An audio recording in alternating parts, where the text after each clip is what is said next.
E como que a gente faz para reduzir a angina? Como que a gente faz para reduzir a chance do paciente ter angina?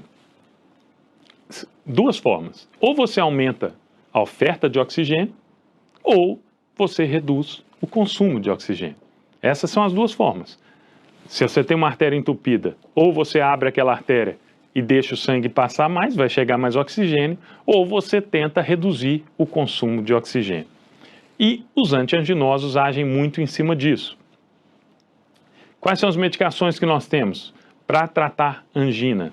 Nitrato, são os mais famosos, né?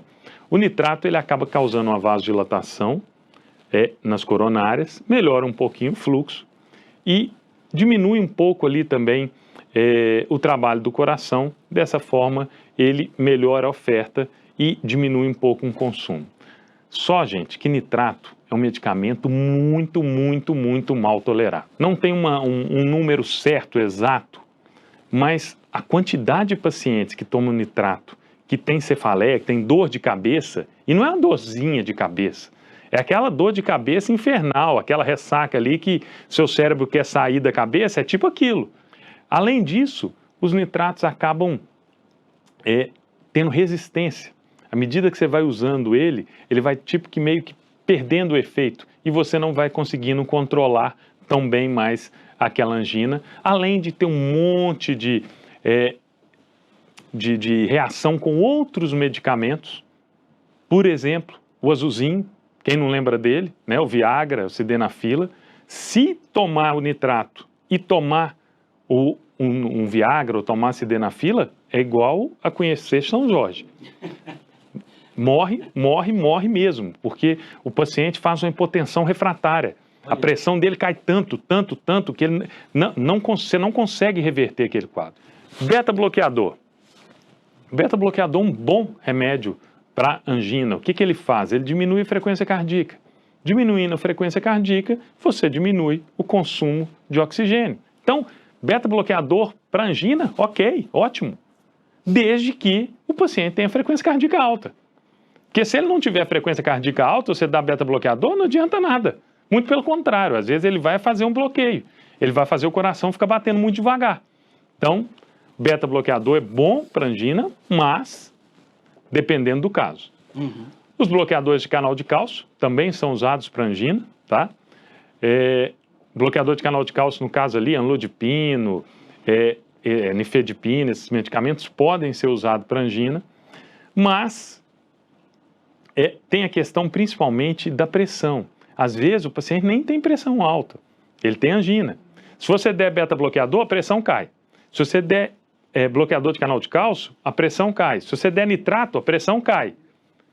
E aí como que você vai conseguir usar? Mas e se você der trimetazidina? Não, a pressão não cai. A frequência cardíaca não cai.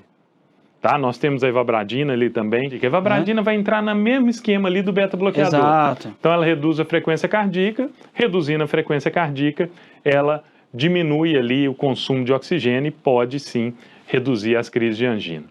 Bom, e a trimetazidina?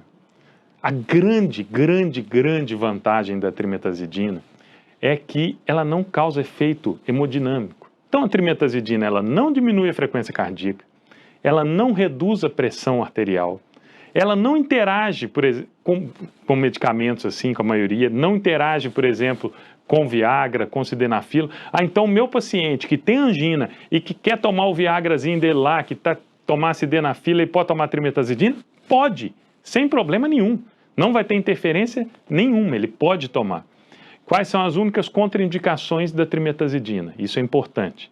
Doença de Parkinson, tá? Doença de Parkinson não pode tomar a trimetazidina e também uma insuficiência renal grave. Tirando essas duas, o medicamento é muito bem tolerado e nós vamos mostrar à frente, tem uma eficácia muito grande no controle da angina.